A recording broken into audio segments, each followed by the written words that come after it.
Good evening. The board is coming back in out of a private session, so the minutes should reflect that at 8:05 we reconvened, and at this point we will have a flag salute. Mr. Matesi? Please join me. I pledge allegiance to the flag of the United States of America and to the republic for which it stands, one nation, under God, indivisible, with liberty and justice for all. This is the point in the agenda where the public may speak on agenda items only. If you'd like to speak, please come to the podium.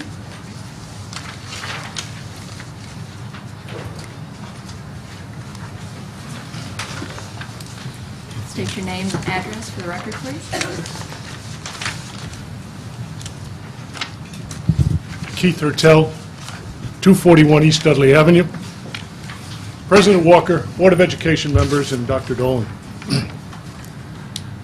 I rise this evening to address a conversation among board members regarding how best to utilize the $800,000 of returned financial aid to the district. There have been clearly some worthwhile suggestions, and my purpose this evening is not to moralize one way or the other on the heretofore suggestions, but rather to offer another option for your consideration. This option would be to use all or a substantial part of the found money to reduce the district's $2 million debt. If not all the money is used to reduce the debt, then certainly a certain portion could be considered to be used for one-time projects, such as the capital research, the capital projects that need to be funded. Reducing our debt immediately accomplishes the following. It is a tax relief for the entire community. It puts the district in a strong financial position. Parenthetically, there are those that would argue school districts should have as little debt as possible, especially in these economic times. And it reflects a return of 4+% on our money, the amount of the interest rate. Yes, there are those that argue we need additional teachers, custodians, librarians, guidance counselors, etc., and that may well and is, in many cases, very true. However, it is important to look at the projections for financial support for those additions going into the next 5 years. Those costs will all be increasing at a rate that could very well be larger than any additional state givebacks, if there are any givebacks in the future at all. The result will be, by definition, a tax increase. In my view, we are playing with fire and other people's monies when decisions are made without a clear plan on how all expenses will be funded going forward. It came to my attention recently that there's absolutely no credible research that supports the argument that class size between 18 and 25 impedes in any way, shape, or form the learning process of students. Arguably, smaller is better, but it is not always desirable, necessary, or prudent. As a community, we are experiencing a continuing downward trend in real estate values, potential unemployment of our residents, and inventories at historic high levels, both in the rental markets and homes, high foreclosure rates, higher even unemployment, and an unprecedented awareness of the financial crisis of this state. Therefore, I urge the board to consider with open minds the aforementioned option of reducing the district's debt, thereby giving the community an immediate tax relief. Keep in mind, reducing the debt is a great way to permanently reduce costs and therefore taxes forever, not just 1 year. Thank you very much.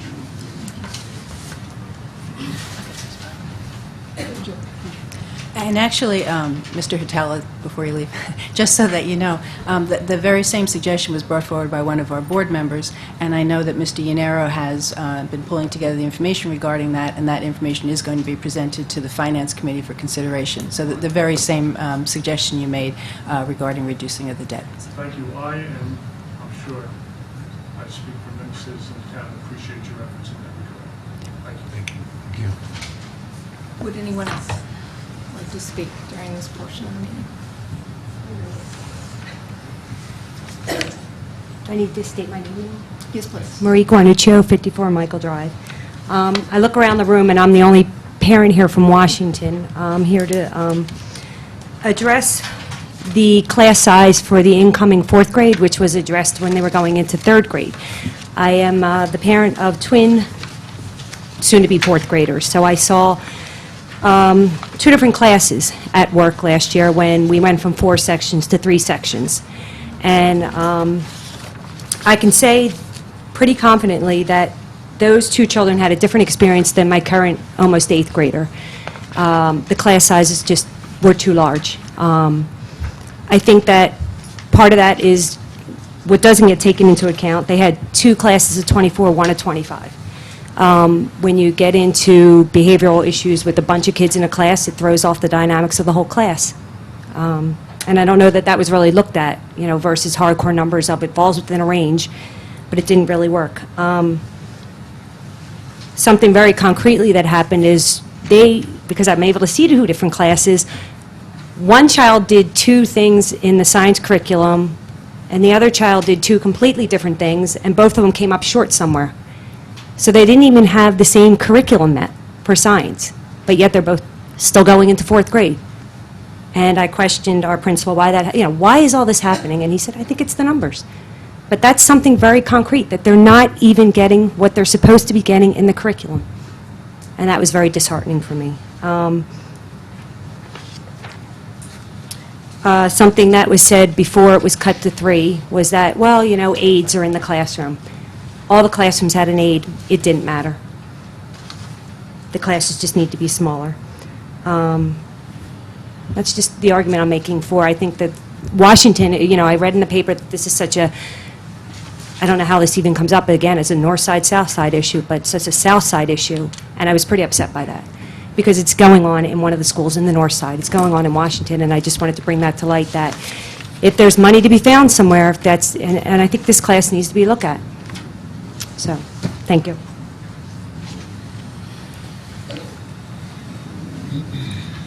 Anyone else? Dr. Miller. Okay, and as promised, there are actually 2 reports tonight that I'm giving. The first one is focused on straight numbers regarding enrollment. It's an update of report presented previously. And the second one deals more with implications from that report, enrollment report, as well as a few other recommendations.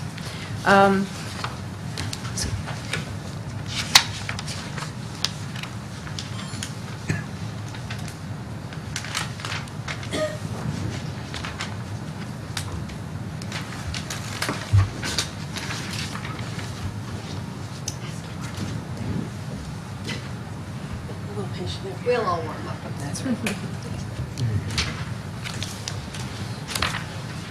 All right. So starting with our high school. As has been projected, our enrollment at the high school continues to increase. It's not really a surprise. It continues to increase. And I'll speak a little more specifically later. While overall we're fine in the high school, there are some areas where we either can't offer some electives that students need, and/or we have high class sizes that I would like to address. So there are some areas there that I'll address in the next presentation. But overall, as promised, we are now we have 1,880 students heading towards 1,900 in the high school. And those who have had students in the high school over the past couple of decades, you know that that is certainly the highest number in the high school in well over 30 years. When we get to the intermediate schools, the enrollment for intermediate schools has really been a focus, especially this year. And as a result, when we checked over the summer and checked the most recent enrollment and checked to hear what the average class sizes were in the various sections and subject areas, We are still in good shape. The class sizes are, as has been projected before, they are equal between the schools, and they are within the parameters that the board expects in both schools in the different grades. Heading on to the elementary schools. Elementary schools are neighborhood schools, makes it just a little bit more complex. When we look at the 5th grade, if you take a moment and look down at Wilson, in Wilson we have sections of 27 and 26. The guidelines in the board policy do suggest, as was mentioned a few minutes ago, that the range be between 18 and 25, with the lower numbers, that we look to have lower numbers in the lower grades. So 26 and 27 is a concern for me, and that's one that I will get back to with my recommendations. In the 4th grade, as was just pointed out, in Washington we have classes of 24, 25, and you can see we also have that in Franklin, and in McKinley we have 24s and 23s. Okay, but we have 2 4th grades with 24s and 25s within our policy, but certainly at the high range of our policy. At the 3rd grade, I don't think we have any areas of concern in the 3rd grade at this point. We get to the 2nd grades, and the 2nd grades have been discussed quite a bit. They were discussed a lot last year.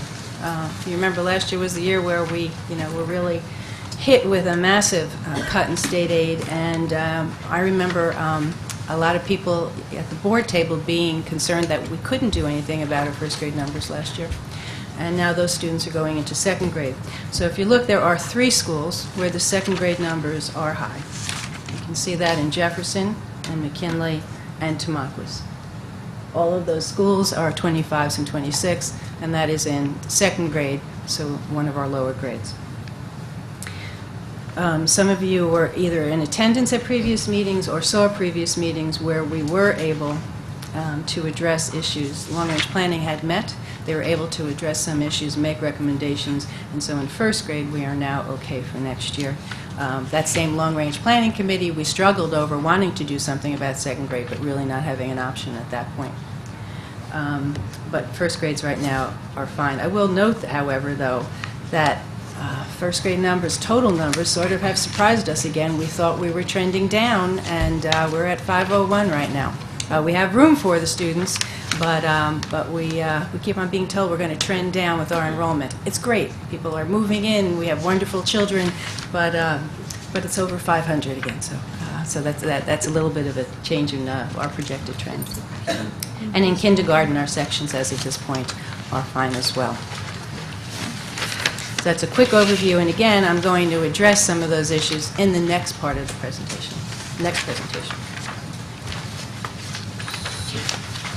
Do you guys questions? Sure. So the Wilson 5th grade, what was the number in 4th grade? Wilson, a good question. Wilson, last year, 4th grade, had 4 sections. Trying to make everything work, we had worked, and they had lower numbers, and we collapsed 4 into 3 because it was a higher grade, and then students moved in. So that's what happened.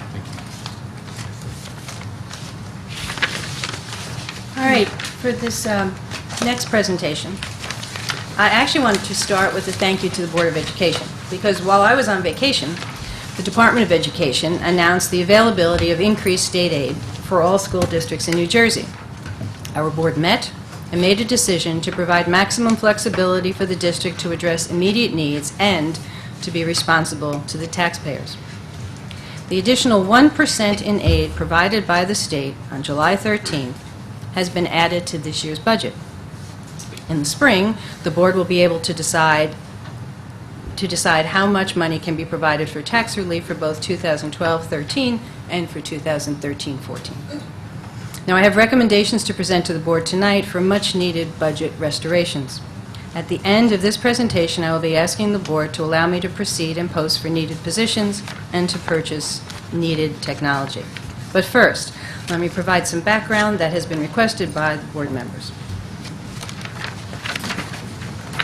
So here's a summary of state aid, changes in state aid. On March 17, 2010, Westfield was notified that we were going to be cut $4.2 million in state aid. and changes needed to be made very quickly before a budget vote could even happen. Now, we were notified that for the year starting just a few weeks ago on July 1st, when we got that cut of $4.2 million, that left us with a total in state aid from Trenton, a total in state aid of $448,000. That was the amount we received for this entire past school year. Okay. But for the budget year that started just a few weeks ago on July 1st, 2011, the state continued to give us that $448,000 and an additional $845,448. Okay, so that was the increase that they gave us until July 13th, when the good news came. Who could complain? You'd always want more money, but who could complain? It's an additional $845,000, which is a wonderful thing. Now, what happens to most people when they hear that, what do we all hear? What do we all read? We hear more state money. And I have to tell you, based on my email, phone call, and even walks on the street, everyone thinks everything's going to go back to the way it was. And who could blame them? Because they're hearing that there's additional state aid. So there is additional state aid, but we're still down $2.5 million from the state aid we received in 2009. Okay, so everything is not going to be the way it was. It could be a little better, and we should make the very best use of the money. Absolutely. But we are still down $2.5 million from where we were in 2009. So when we were, just a quick summary, because not everyone's been involved in the school district for a couple of years. When we got this news and when we've been holding tight on money and trying to keep numbers down and then getting cuts from the state, what did we do?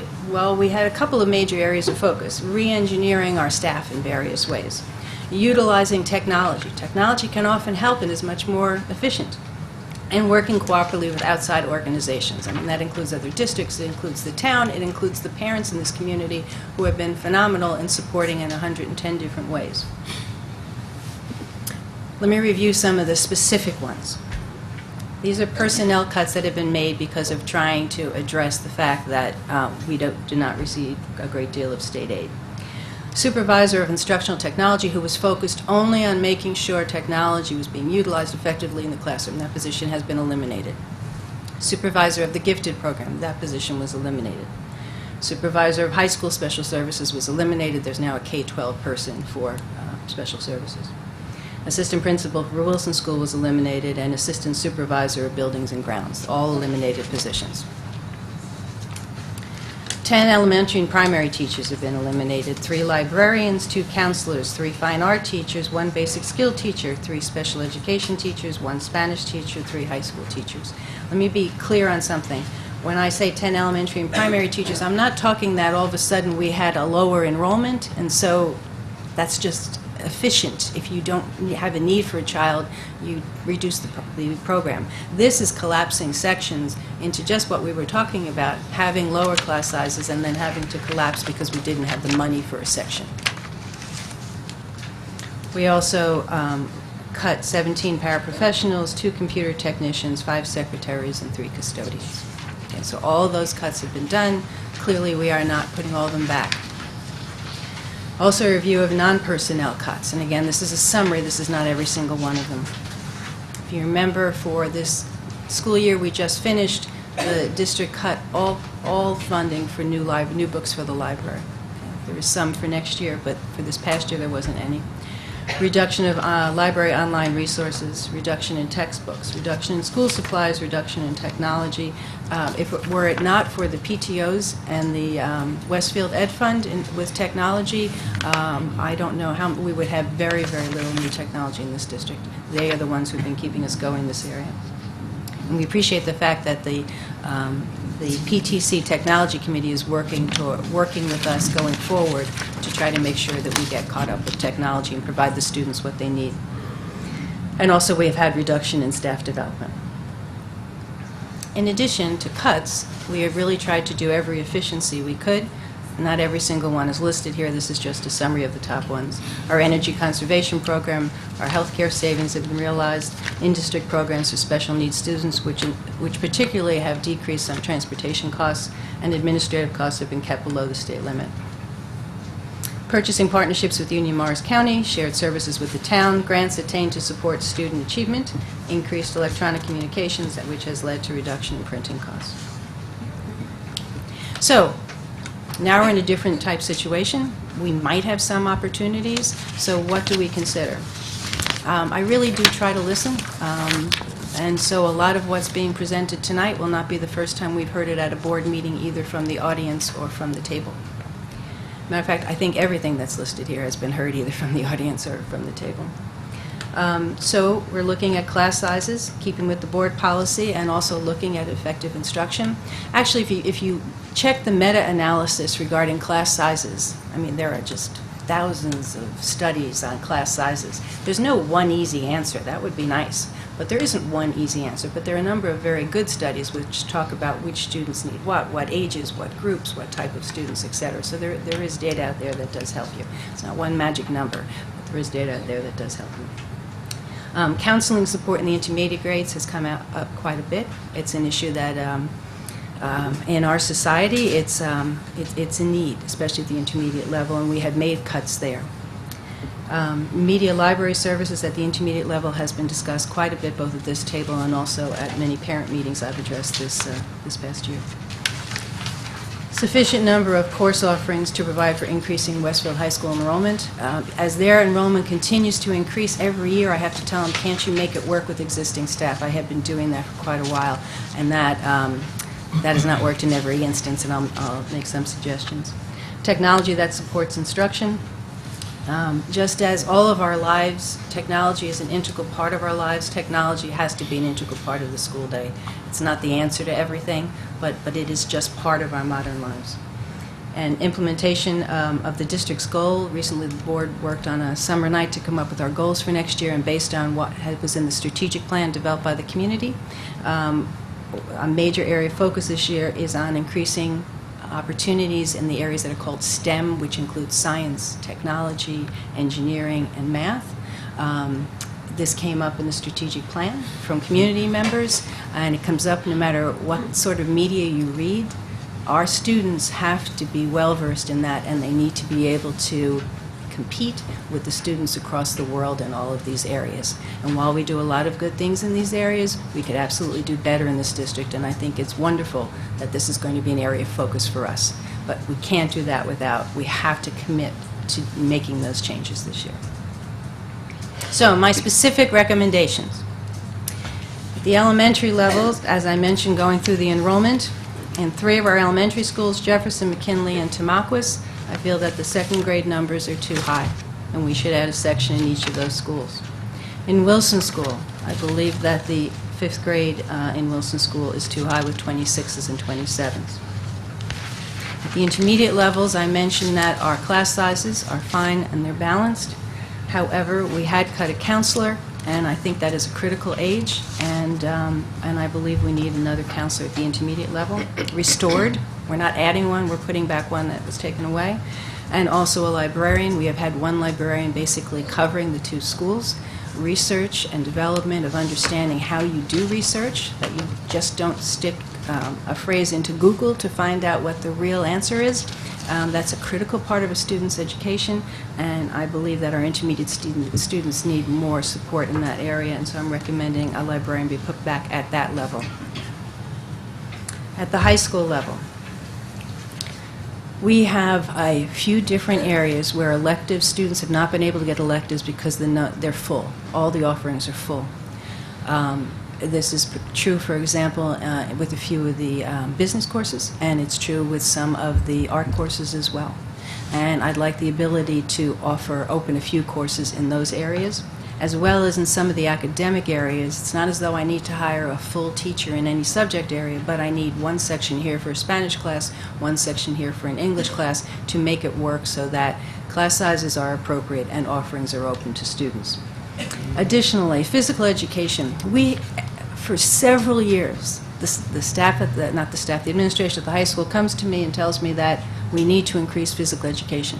We've grown from 1,200 students to 1,800 students in not a long span of time, and year after year, and I never have money.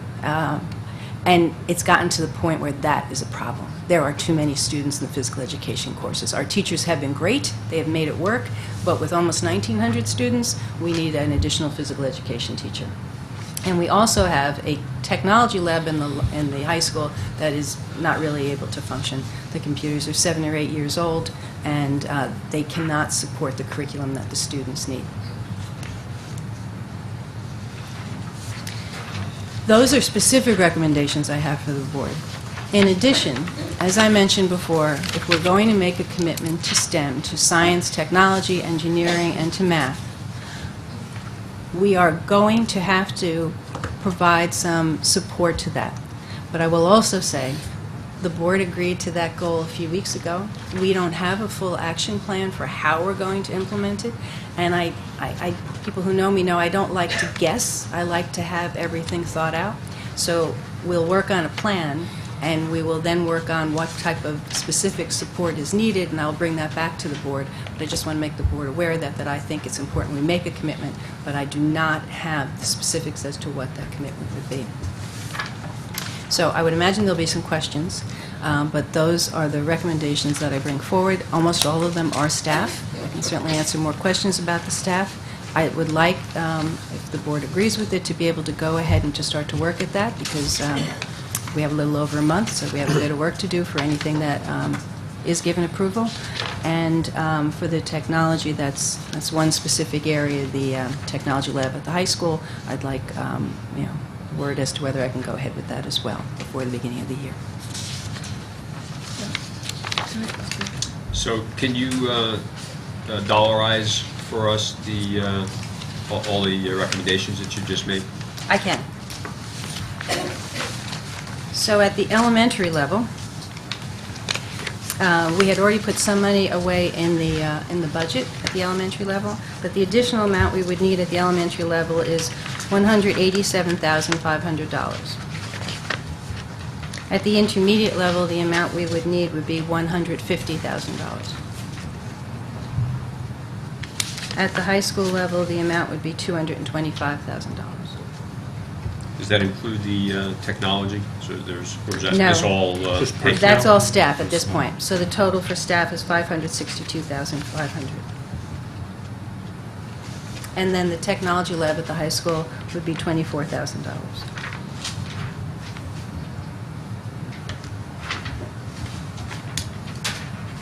Thank you. Just to further follow up on that, the STEM recommendations, how much are you thinking of putting into that? Or you don't know? Or I really don't. I want us to have a good plan that is going to make that something worthwhile in the district. And so do I have thoughts? Yes. Have I spoken to people in the district? Yes, but I don't have specifics on that at this point. I just want to say that I wholeheartedly endorse these recommendations. I think this would be the best way to spend this money.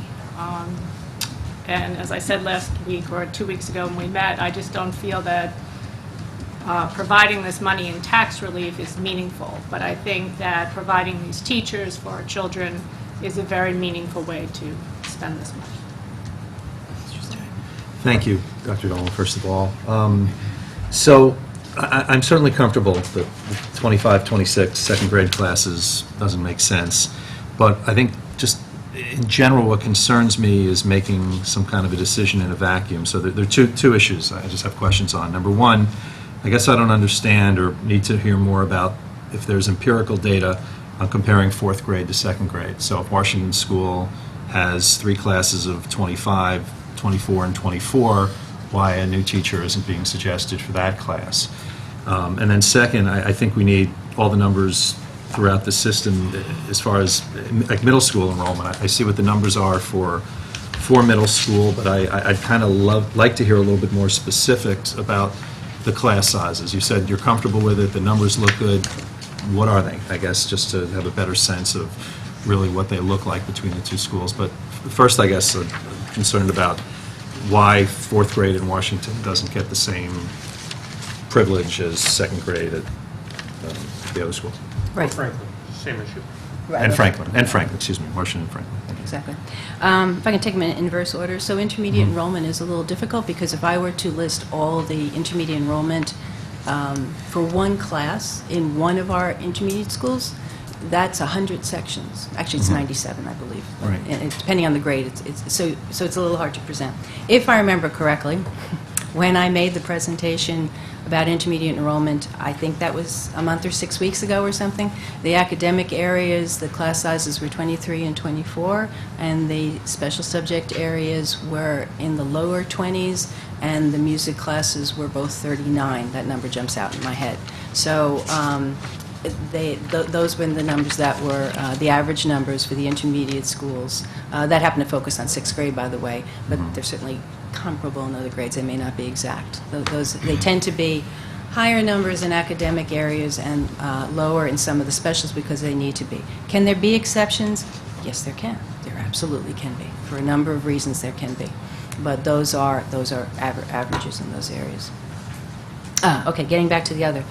There is research that says in the primary grades, lower class size is more important because of the nature of the students and mainly because of the nature of the students. There is research that presents that. There is a lot of research out there, but there is research that presents that. A distinct difference between second and fourth, a difference. Primary students are different than what we would call intermediate students. If money were no object, would I be against adding 2 more sections, one in Franklin, one in Washington? I wouldn't be against that, but I don't think money is no object. I'm not against it in the least, but I don't think resources are unlimited. So it may also be, it's already the end of July. Can we have changes in August? And all of a sudden it becomes more critical? Yes, we could. But am I against it? No. Do I know that we have sufficient resources to do it? I don't. And there is a difference. Primary students need a different type of attention than the older students. Okay, thank you. So, Dr. Dolan, I understand how much you don't like uncertainty and you don't like guessing, but what about 12-13? Let's say that we go back to our prior funding level from the state, which was, I guess, 1.2 million. What do we do the following year to find money for those teachers or counselors, et cetera? Yeah, I thought of that. Especially for the elementary. So say, for example, the second grade students. So when they're in second grade, in primary grade, they have smaller class sizes. And then when they're in third grade, if the money goes down again, and certainly we can't project at all what the money's going to be. If the money goes down again, those students have had a second grade where we've been able to give them a smaller class size for focus. So especially in that area, that's what I think is important. At the intermediate level, if we had to make cuts, might we again look at counselors and librarians?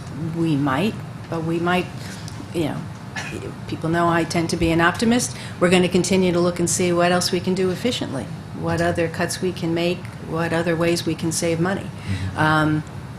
So we'll continue to do that. And at the high school level, the increases I'm making, they're truly needed unless we are going to consider having some lecture-type classes, which was discussed at this table and wasn't embraced. Unless we're going to consider that, the numbers are high at that high school, and the numbers are continue to climb at the high school, and as we've discussed, we need to continue to prepare for that. And I just have a follow-up question in terms of, and this might be a couple of questions for Mr. Yaniro, but understanding how, I'm not sure if there are restrictions or requirements that was put on the additional funding that we received July 13th, how we would earmark that at some point for tax relief. But leaving that off to the side for a second, I think everyone at the table understands we do have savings from our health care in terms of our experience and the different levels that the claims came in at. If we are to just put those into 2 separate buckets and round them each to about $800,000, are we better served in terms of flexibility in taking the recommendation that Dr. Dolan is making for the $580,000 or so out of the healthcare savings bucket, and based on the requirements we have for the additional state funding, leaving that off to the side and making some sort of concession or agreement at this table tonight that at least half of that money will be reserved for tax relief, since we'd be able to spend the money on the teachers and the positions that we need right now, I mean, how is that going to work? How do we know what we can do with each bucket of money? Well, we basically have the same flexibility with both buckets of money. I think when we get to the budget preparation time, at that point in February, we have to finalize it in March.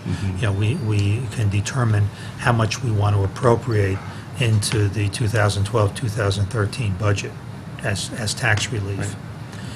The other alternative is if we don't make the decision at that time, then any excess funds, whether they be from this excess state aid or they be from health benefit savings this year, you know, those dollars would be available for appropriation into the 13-14 budget.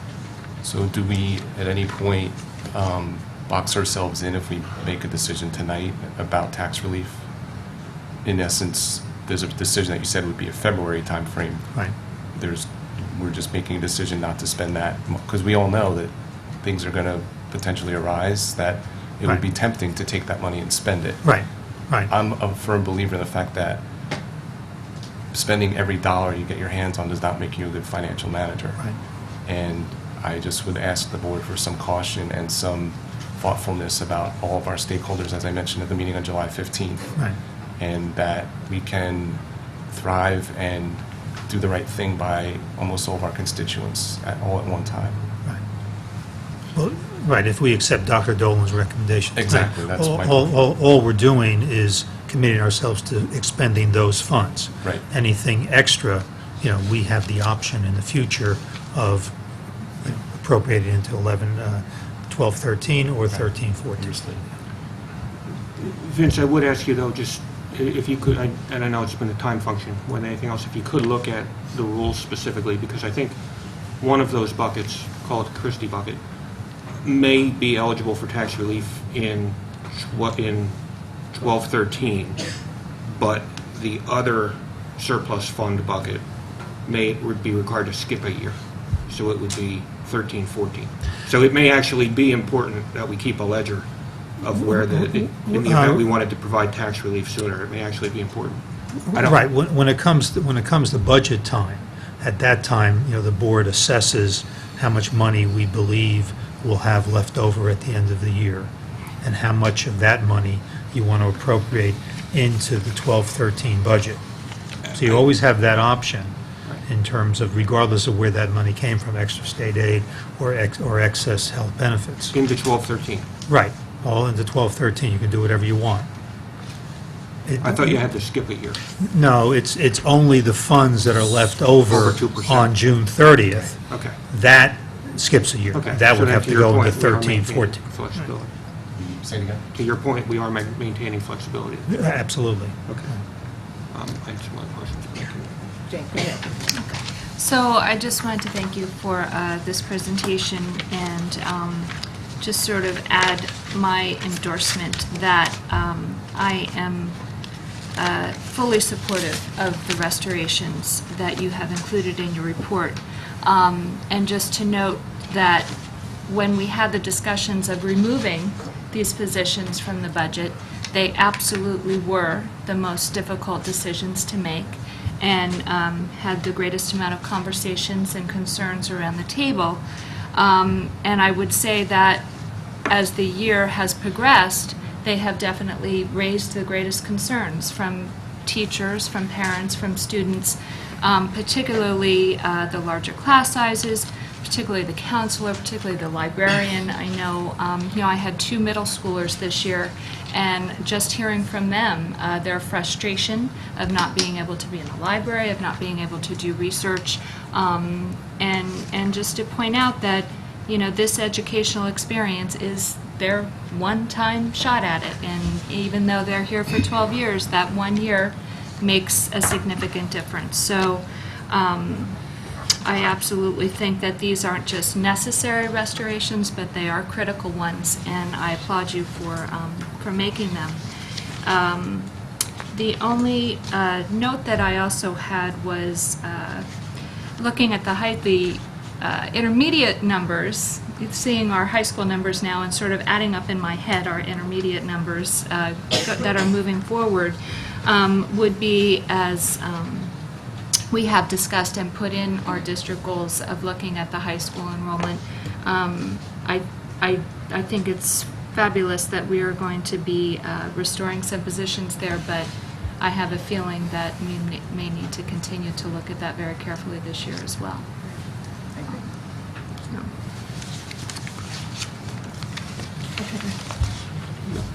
So I thought it would be helpful to sort of point out that based on this presentation, thank you very much for making it a synopsis from the perspective that we now know that over the last 3 years, we've lost 26 teachers, 27 staff members, and 5 administrators. And what the state won't let us do is what we can do in our homes, which is figure out how to save our nickels and dimes so that we can save for a project. We can't do that as a Board of Ed. So as we sit here and try to strategize how we can, that's why these questions keep coming up about which bucket of money to use and how to properly use the money, whether this year or for next year, because the state won't let us just keep a savings account and figure out that as our enrollment gets bigger, as our high school goes from 1880 to 2000, we've got our savings account and we'll add it then. It just doesn't work that way. So I guess where I'm landing is what an incredible opportunity, what a great start, but I don't want us to lose sight of the fact that we might not get this opportunity again.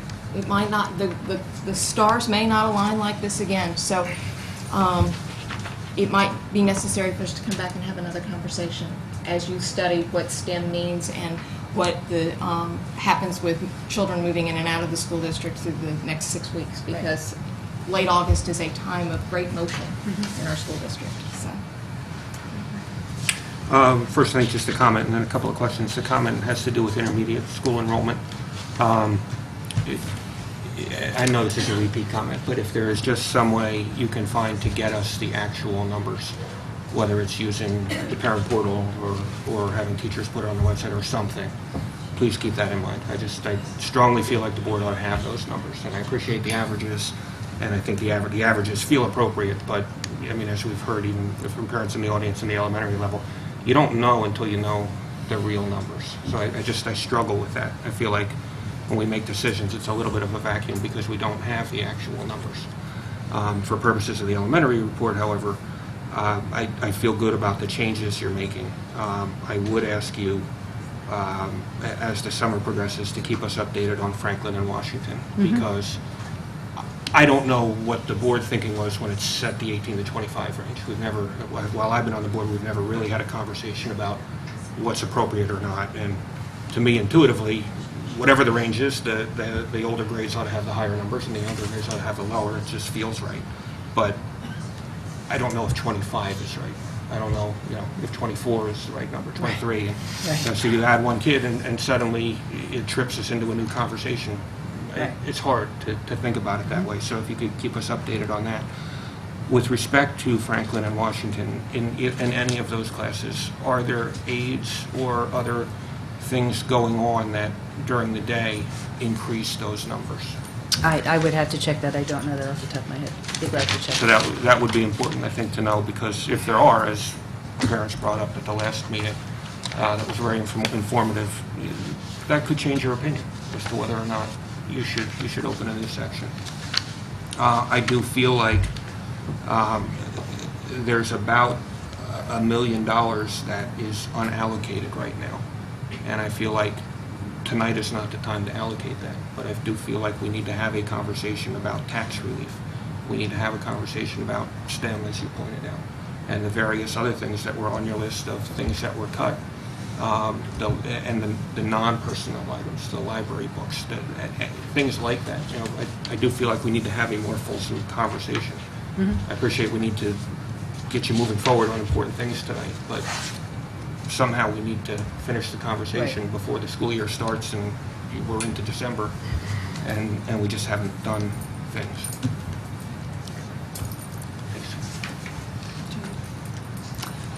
In terms of the computers, it's my understanding that we haven't really purchased new computers for 5 years.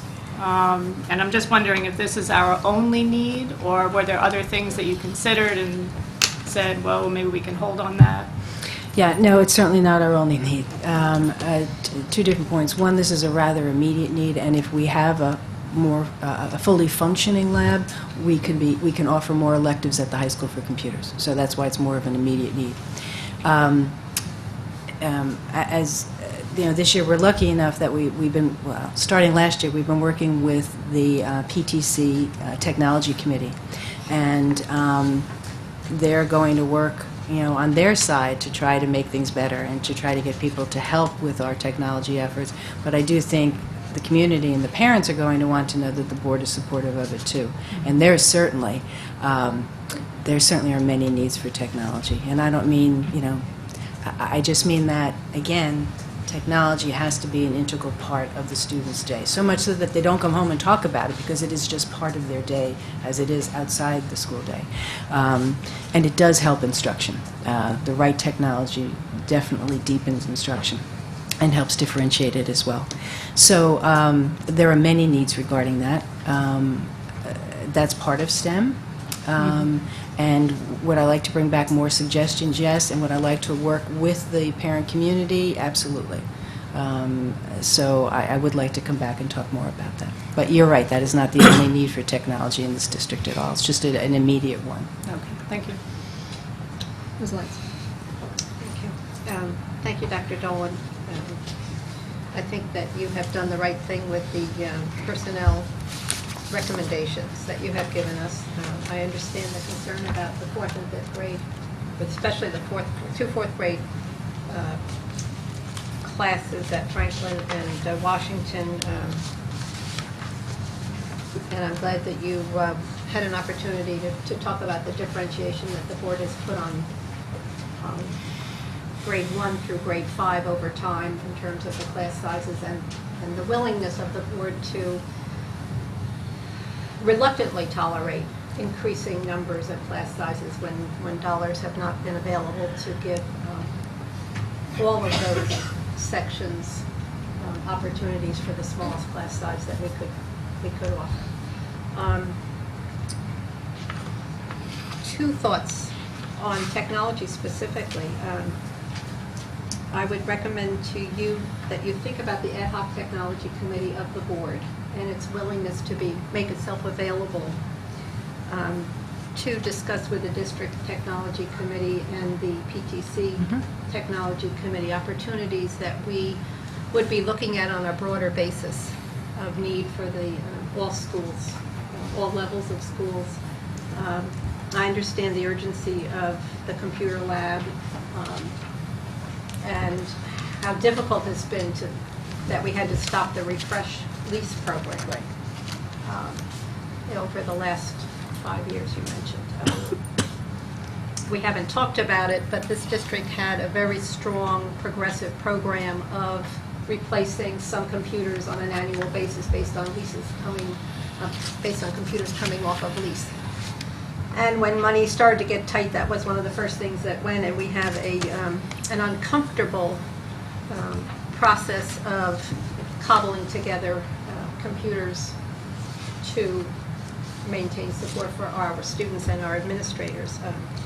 It is frustrating and difficult to operate under those conditions, and I'm very happy that we'll be able to move forward with some technology, and I suspect that there will be other technology needs that will rise to our table.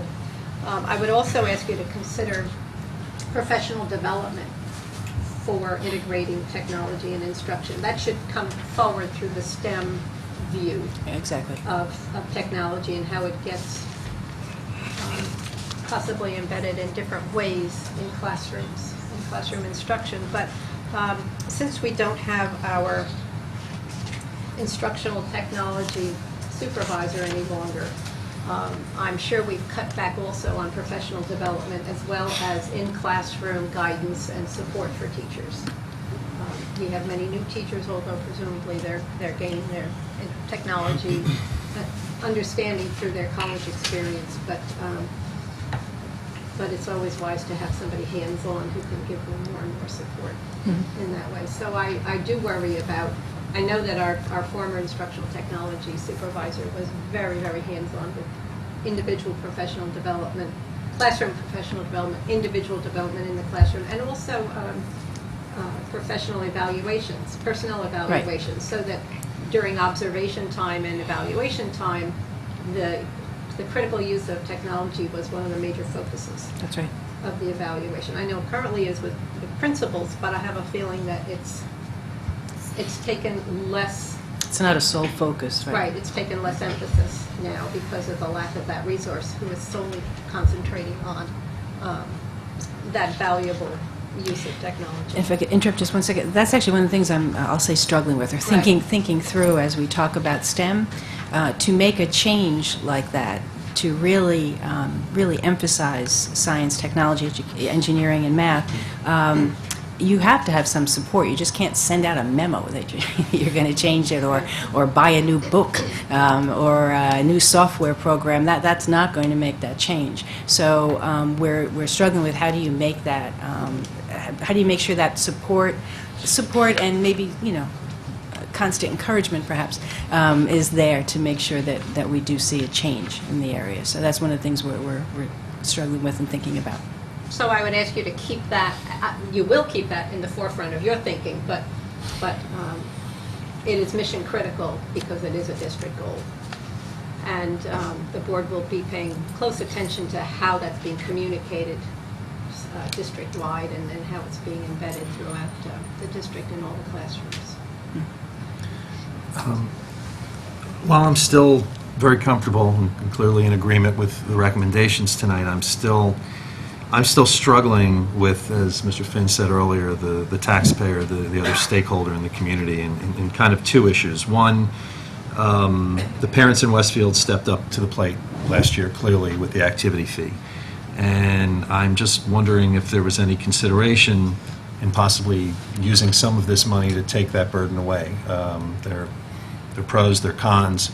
Certainly heard a number of situations on both sides, but I think that it's, people are already contributing a lot to their kids' education, and to not consider some relief, unfortunately we weren't able to do it for 11, 12, and I'm wondering if the activity fee might be a possible solution to use some of the balance of the funds to help out in that area, and I'm wondering if you've given any thought to that. Well, let's see. I think that's a complicated question. Important one, but complicated. But from a couple of conversations, I mean, of course, anytime we consider budget, you consider what are the needs of our students, and those are complicated. And then you consider that, well over, almost the entire budget is paid for by local taxpayers because of the current system of funding public education in New Jersey. Wouldn't be the case in other states, but right here in our district, almost the entire cost is paid for by local taxpayers. When that's the case, you can never forget that the money belongs to the people who are writing the checks to the town. I mean, you can't forget that. So I have no interest in spending all the money. That's like just not it. There will be tax relief that will be part of it, just as people have mentioned. It's important. We only should spend what we need. My list is not what I want. If you ask me what I want, I could go on for quite a while. This is what we need. So that's the first thing. I think that we have to keep an eye on only doing what we need, getting by with what we can, and then there will be tax relief for all the taxpayers. And I think that's what's most important.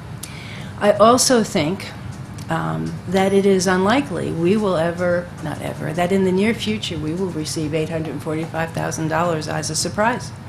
I don't think that's going to happen. I hope it does, but I certainly wouldn't count on it. So if I can't count on that, I don't know. To me, it doesn't quite make sense. We worked with the parents to establish a student activity fee that was not onerous. If you look at other districts, there are a lot of districts and private schools actually also where the student activity fees are quite high, and they are onerous.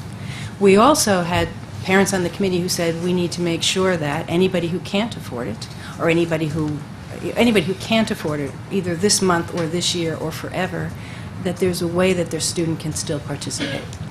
And we were able to do that. So my view, if the board wants to get rid of the student activity fee, they can. My view is that's in place. It's not onerous. We're not increasing it.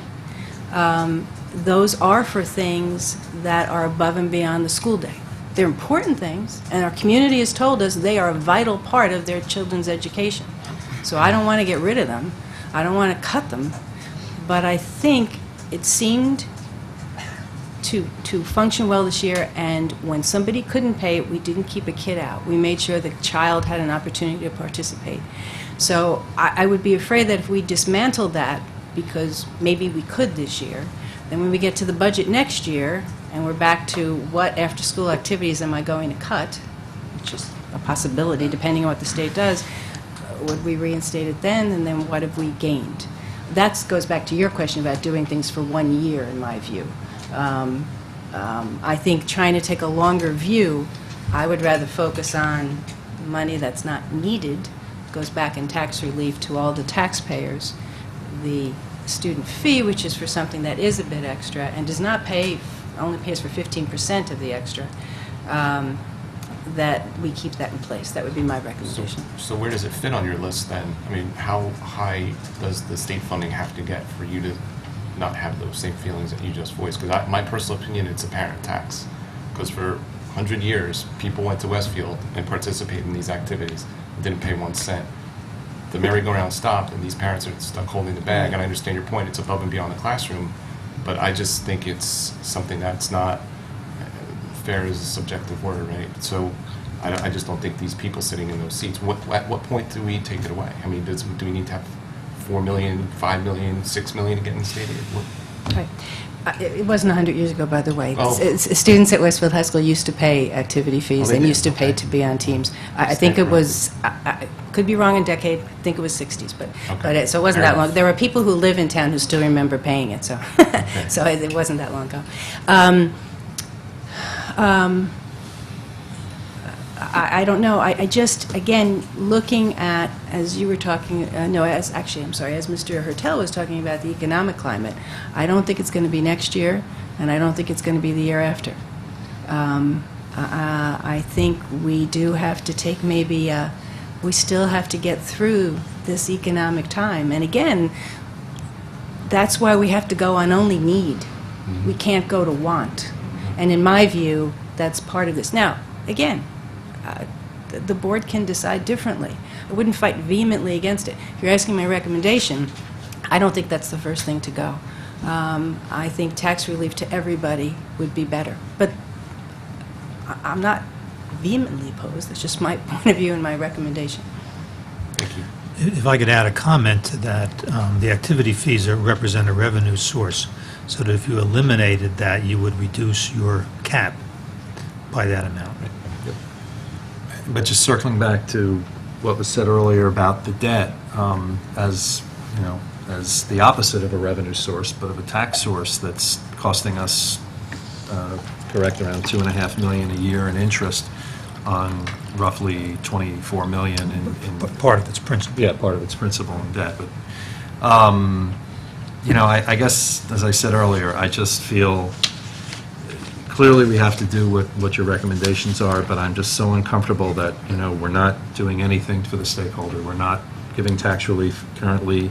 We're not looking at getting rid of the, you know, the activity fee, at least currently. We're not, at least we're going to, I guess we're going to talk about the debt balances, hopefully, in Finance Committee and address it. I just truly, truly hope that some of the money, or the balance of the money, is considered for some form of tax relief. And I just feel uncomfortable we're not there yet. No, absolutely. I mean, we're definitely headed towards, we are going to have debt relief, tax relief. We definitely are. I think there's no doubt about that there will be tax relief for the taxpayers going forward.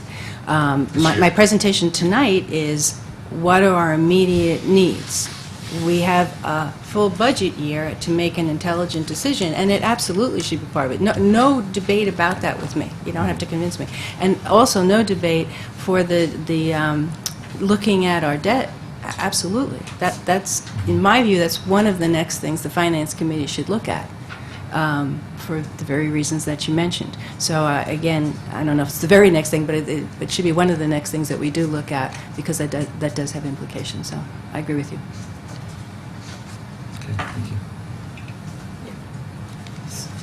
So you had asked before you started about some indication from the board. We've gotten some indication from Mrs. Carey and Mrs. Clancy, Mrs. Lights, I think I've spoken up. Does anybody else want to offer up their thoughts for the superintendent so she has a clear understanding about whether she can move forward with posting for positions based on what she's told us that she plans to do? We don't need to vote. See, we would vote on personnel issues. Okay. That's how we, Got it. Understood. so if there's, I'm not hearing any objection on the superintendent moving forward. So thank you very much for the information. And I have calendared for April the 30th, or August the 30th to loop back to the Franklin and Washington piece so that we can look at those numbers again. But I would like, I would like to make a motion though, Oh, okay, on something else related. okay. So the motion would be that we agree tonight to allocate $422,724 to tax relief. I'm a firm believer, I appreciate Dr. Dolan's efforts and her sentiment about tax relief, but I'm of a mind that if we don't make a commitment tonight, the taxpayer's not going to see any of that money. That's my own opinion, and that's why I'm making the motion. And I'll second it. Can you give me the exact amount? So it's the half of the 845, 449, whatever that math was. Okay. Half of the July 13th amount. Gotcha, okay. So is there any discussion on the motion? Well, what exactly does that mean? I mean, does that mean that money that we're getting from the state now is being put toward tax relief, and we're spending the $800,000 out of the healthcare bucket? What exactly? What exactly does that mean? my vision, and Vince can correct me, but as we get to February planning time for the budget, and we try to project out in June what's going to be left over, Okay. that instead of it getting to zero, if we were to spend everything, it's getting to 422, 724. So that's the new, in my scenario, that's the new zero. So that we don't go spending that portion of the money, and then that can go to 1213 tax relief, as long as we vote it before the end of the fiscal year, correct? Or as long as we make a decision during budget time. We'd have to include, exactly, in the 12-13 budget. And all I'm Right. saying is to do it now. And I understand about information. We talked on the 15th about, I don't have all the information. We have a lot of information tonight. We made, I think, a good, thoughtful decision about direction, given a recommendation from the superintendent. But I do think that that money is going to find a way to be spent if we don't make a commitment to it tonight while it's a topic of discussion. One more question. So then if all of our state aid was cut next year, we would start off with that, taking that bullet, and we would have put ourselves in this position where we had dedicated that money. Is that Potentially, I guess. correct? I'm not, that's a Vince question. I think that's correct, but I'm not sure. Right, I mean, if you approve the motion, It'll we reduce your would tax. dedicate those monies for Right. appropriation into the 12-13 budget. Right.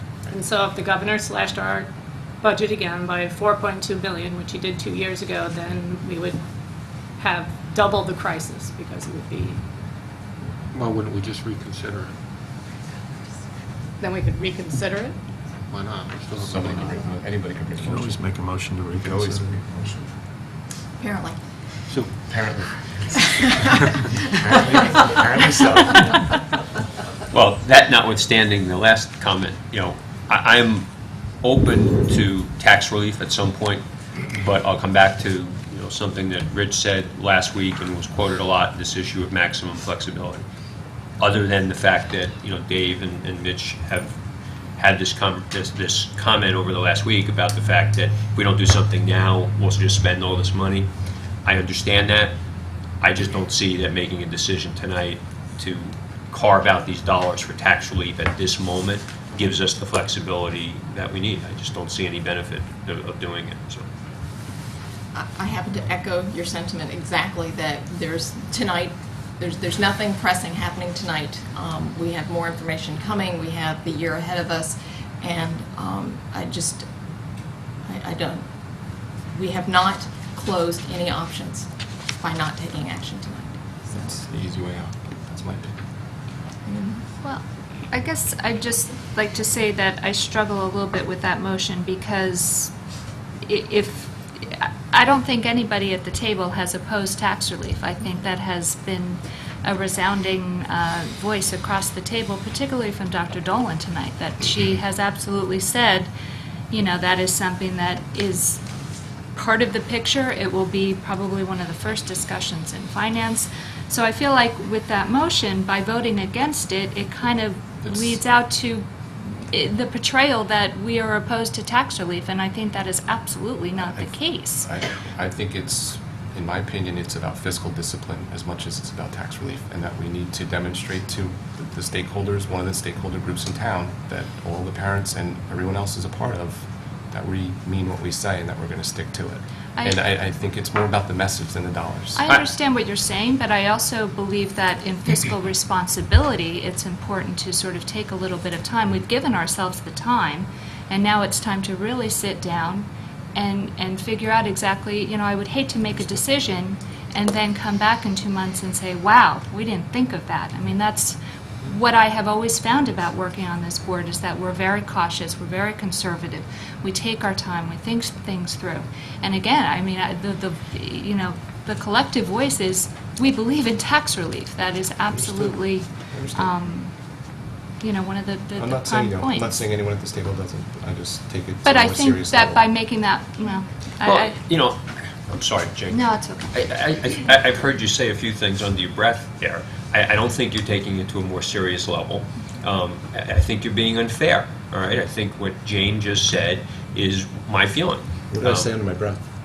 I just heard you say you take it more seriously, the tax relief more seriously. I said it's taking it to a serious level. You need to understand what I said. Okay, but I think you're getting to... I don't think you're portraying what I said accurately. I think everyone here is Well, serious. okay, so as long as we're all saying that, you made a comment about fiscal responsibility. I said fiscal discipline. Okay, fiscal discipline. So I don't think that not voting for the resolution that you put out there demonstrates that we don't have fiscal discipline. We don't even know, the year just ended. We don't know how much money's left over from this past year's budget. I'd like to have that number available to me, because I think it's more than the $800,000 that you talked about from the healthcare. Let's get all those facts, put them on the table, and then if there's money to be left over for tax relief, I'll be the first one behind you to vote for it. Fair enough. I agree with Mr. Flynn. All right. Any other questions or comments about the motion on the table? Let's have a vote. Mr. Finn? Yes. Mr. Slater? Yes. Mrs. Walker? No. Mr. Matesic? No. Ms. Carey? No. Mrs. Clancy? No. Mr. Friedman? No. Mrs. Lights? No. Thank you. All right. I believe that concludes the superintendent's report. It does. All right. Mrs. Carey, curriculum instruction and program. I would ask the board to approve the overnight field trip for Westfield High School Marching Band to travel to Camp Lake Owego, Greeley, Pennsylvania, for Saturday, August 28th through Thursday, September 1st, and that is for band camp. Can I have a second? Second. Ms. Walker. Are there any questions or comments about the motion? I just believe there is no financial impact, correct? To the Yes, district? the parents actually bear the financial burden of that. Anyone else? Let's vote. Ms. Carey? Yes. Mrs. Lights? Yes. Mrs. Walker? Yes. Mr. Matesic? Yes. Mrs. Clancy? Yes. Mr. Finn? Yes. Mr. Friedman? Yes. Mr. Slater? Yes. Thank you. Mr. Matesic, finance. I'd ask the board to consider motion number 1 under finance to rescind the prior approval and award to Transnet Corporation of our IP-based voice communication system. The reason for that motion is to cure a technical defect in notice with respect to our prior vote on the issue. Second. Are there any questions or comments? Okay. Let's vote. Mr. Matesic? Yes. Mrs. Walker? Yes. Ms. Carey? Yes. Mrs. Clancy? Yes. Mr. Finn? Yes. Mr. Friedman? Yes. Mrs. Lights? Yes. Mr. Slater? Yes. Before I move to the second motion, which relates to re-awarding the IP-based voice communication system project, I just ask if there are questions from the public on the IP system or questions from the board generally on the IP system or the process? Seeing no one, I'll move to the motion, which is to approve and award to Transnet Corporation in the IP-based voice communication system. There were no, to my knowledge, there was no new information or no arguments made in favor of a different solution from our last discussion. I don't see a reason to have Brian rehash the prior discussion. If any board member wants that, we could do that. No. Second? Mr. Matesic? Yes. Mrs. Walker? Yes. Ms. Carey? Yes. Mrs. Clancy? Yes. Mr. Finn? Yes. Mr. Friedman? Yes. Mrs. Lights? Yes. Mr. Slater? Yes.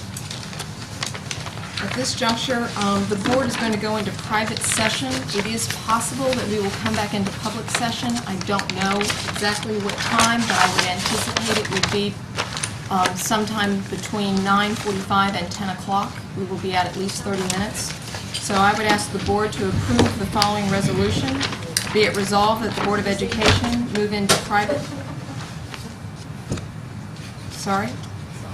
Move into private session for the purposes of discussing personnel, litigation, or negotiations, and be it further resolved that any discussion held by the board which need not remain confidential, and the results of the discussion will be made public as soon as practicable. Second. Thank you. All those in favor? Aye. Thank you. We'll be back in about 30 minutes, is my guess, maybe a little longer. So we are coming out of private session. The minutes should reflect that it is 9:50 and that we are back in public session, and we are going to, Mr. Matesic has a motion, I believe, to put on the table. Sure, I'd ask the board to consider finance motion number 3 with respect to the appointment of a health benefits broker, G.R. Murray, for the 2011-2012 school year, to be effective as soon as possible. Second. Any questions, comments? Mr. Matesic? Yes. Mr. Slater? Yes. Mrs. Walker? Yes. Ms. Carey? Yes. Mrs. Clancy? Yes. Mr. Finn? Yes. Mr. Friedman? Yes. Mrs. Lights? Yes. Thank you. So this motion will allow us to change brokers for our health insurance and offers an opportunity for us to save money on our commission that we pay our broker. Correct. Excellent. Okay. Thank you very much. That is it for our public session. We are going to go back into private, but we will not come back out. This is it. And so I would like the board, if they would please, to approve the motion for us to go into private session for the purpose of discussing personnel, litigation, or negotiation. Second. Thank you. And be it further resolved that any discussion held by the board which need not remain confidential and the results of the discussion will be made public as soon as practicable. All those in favor? Aye. Excellent. Thank you. Motion carries. Thank you.